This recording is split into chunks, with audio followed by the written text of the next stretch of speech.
Este video es patrocinado por Yadpa, donde cada libro es un mundo nuevo. Escuela Sabática Like te enseña a cómo interpretar la Biblia. Lección 7. Idiomas, texto y contexto. Camilo fue el mejor estudiante de ingeniería en su universidad y como premio le regalaron un viaje a la Gran Muralla China.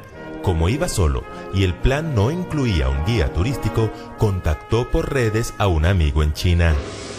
No te preocupes, en el aeropuerto te voy a dejar una cartilla con todas las instrucciones para que llegues a la muralla china.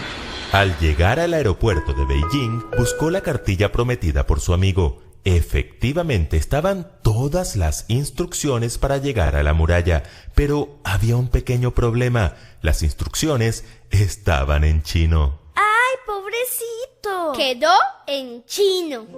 Ya hemos comparado la Biblia con una lámpara, con un tesoro, pero hoy la compararemos con un manual de instrucciones. De hecho, Pablo le escribió a Timoteo que toda la escritura es útil para enseñar, para redarguir, para corregir y para instruir en justicia. Indudablemente, la Biblia contiene las instrucciones para ser felices en esta vida pasajera y para alcanzar la vida eterna. Pero de nada nos servirían esas instrucciones si estuvieran en un lenguaje que no pudiéramos entender.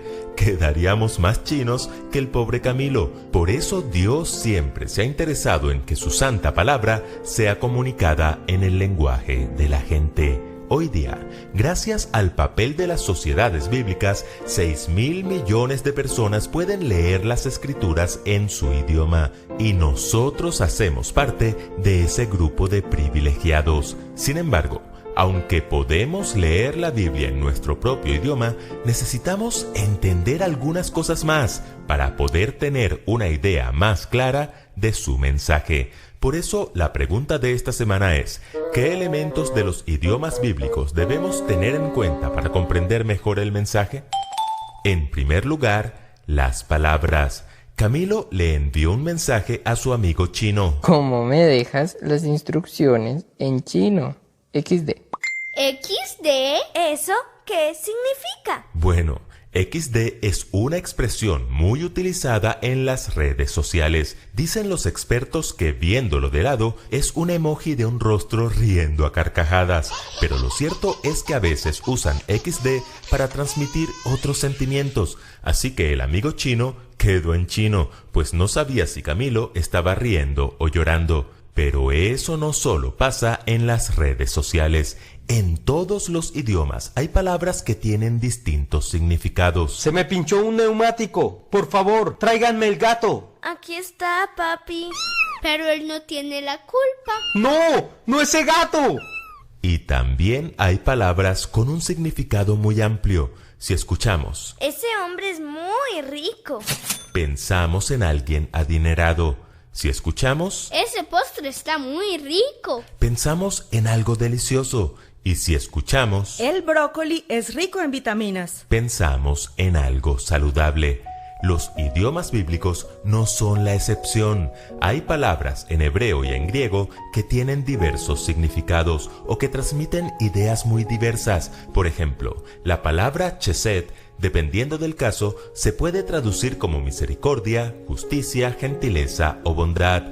Y algo parecido ocurre con la palabra shalom, que puede significar paz entre dos partes, paz interior, integridad o bienestar. Si es importante entender el significado de una palabra dicha por un hombre, ¿cuánto más importante es comprender el significado de una palabra inspirada por Dios? ¿Y cómo descubrimos ese significado? Escuchen bien, las palabras nunca están solas, tienen su contexto inmediato, que es la oración en la que se encuentran, y su contexto más amplio, que es el resto del pasaje o del capítulo. Así que el famoso refrán, dime con quién andas y te diré quién eres, también aplica para las palabras. Así, Cuando el Salmo 122:7 nos dice, sea la paz dentro de tus muros, por el contexto podemos inferir que se refiere a ausencia de guerra. Pero en la bendición sacerdotal de número 6, cuando se nos dice, Jehová alce sobre ti su rostro y ponga en ti paz, el contexto nos señala paz interior. Dos significados distintos del hebreo shalom que identificamos gracias al contexto. Si los niños le hubieran prestado más atención al contexto, le habrían llevado a papá el gato hidráulico en vez de llevarle a Misifú. Entender bien cada palabra es entender bien todo el mensaje. Un segundo elemento para comprender mejor el mensaje bíblico es la repetición. Avergonzado por su descuido, el amigo chino le escribió a Camilo: Perdón, en unos minutos te llevo las instrucciones en español. ¿Qué significa la palabra perdón encerrada entre signos de exclamación? Que está pidiendo perdón con todas sus fuerzas. Y además lo puso en negrillas. Correcto. En nuestros idiomas tenemos muchos signos de puntuación que nos permiten enfatizar una idea, pero los idiomas bíblicos no tienen signos de puntuación, así que cuando querían enfatizar algo usaban la repetición. Es decir, si el amigo chino no tuviera a su disposición los signos de exclamación y la sola palabra perdón le pareciera insuficiente para transmitir la gran vergüenza que sentía, tendría que repetir la palabra varias veces. Perdón, perdón, perdón, perdón, perdón, perdón. Cuando encontramos en la Biblia una palabra o idea que se repite, debemos entenderlo como algo que el autor quiere resaltar, como si estuviera subrayado o en negrillas, o como si estuviera entre signos de exclamación. Cuando Moisés escribió, y creó Dios al hombre a su imagen, a imagen de Dios lo creó, varón y hembra los creó, es porque no quería dejar la menor duda de que Dios es el creador, que no venimos del mono ni nada por el estilo. Cuando Isaías repetía, Santo, Santo, Santo, Jehová de los ejércitos, es porque quería resaltar la santidad de Dios. Cuando Jesús decía, de cierto os digo, es porque lo que iba a decir a continuación era pura dinamita. Así como entender cada palabra es importante, entender los énfasis del mensaje es vital para la interpretación bíblica. Y un tercer elemento muy útil a la hora de interpretar la Biblia es el contexto del autor. Ya en la lección anterior, con el episodio del lienzo mostrado al apóstol Pedro, vimos lo importante que es identificar el contexto del relato. En el punto 1 de este capítulo, vimos la importancia del contexto de las palabras, pero hay otro contexto que no podemos pasar por alto, y es el contexto del autor. El amigo chino llegó al aeropuerto, saludó amablemente a su amigo. Ni hao. Le entregó a Camilo las instrucciones en español y se retiró rápidamente del lugar para volver a su trabajo. A pesar de estar en español, a Camilo le resultaba difícil entender algunas cosas de la cartilla de instrucciones. Entonces recordó el contexto del autor. La cultura oriental es muy distinta a la nuestra y además el amigo chino tiene un español muy limitado. Al considerar el contexto del autor, Camilo intentó pensar como pensaba su amigo. Se preguntaba constantemente qué habría querido decir y así entendió mejor las instrucciones. Al cabo de un par de horas, Camilo estaba en la Gran Muralla China.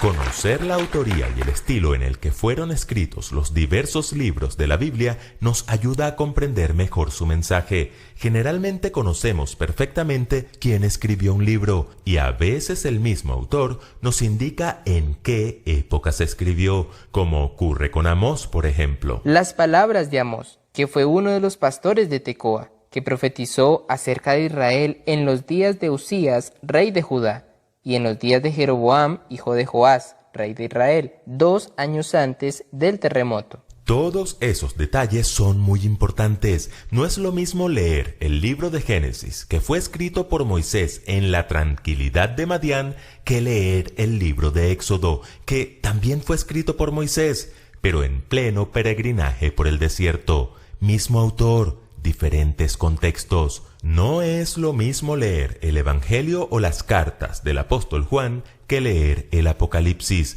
Aunque se trata de un mismo autor, el mensaje y el estilo literario son diferentes. ¿Por qué? Por el contexto en que fue escrito cada libro. La Biblia es como un manual de instrucciones que nuestro Creador nos ha dejado para ser felices en esta vida y prepararnos para la vida eterna. Pero no podemos olvidar que Dios no tomó una pluma y se puso a escribir. Tampoco fue que el Espíritu Santo le haya dictado a cada autor. Para interpretar correctamente la Biblia, debemos entender algunas particularidades como las palabras, las repeticiones y el contexto. Y así como Camilo llegó a la Gran Muralla China, entendiendo bien las Escrituras, estaremos mejor preparados para llegar a la gran ciudad santa de Jerusalén, esa que tiene una muralla mucho más grande y alta, con 12 puertas de perla y en las puertas 12 ángeles, una muralla de jaspe, diáfana como el cristal, cuyos cimientos están adornados con toda piedra preciosa, pero la ciudad es de oro puro, semejante al vidrio limpio. Sus puertas nunca serán cerradas de día, pues allí no habrá noche, y llevarán la gloria y la honra de las naciones a ella. No entrará en ella ninguna cosa inmunda o que hace abominación y mentira, sino solamente los que están inscritos en el libro de la vida del Cordero. Escuela Sabática Like les invita a seguir estudiando juntos esta serie titulada Cómo interpretar la Biblia. Te invitamos a adquirir el mejor libro para complementar estos estudios, Entender las Sagradas Escrituras, escrito por George W. Reed. Adquiérelo en IATPA Librería. Visita tu librería más cercana. Ahora podrás saber cuánto aprendiste con el test Nivel Caleb. Espéralo, suscríbete y comparte. Recuerden que juntos podemos crecer más.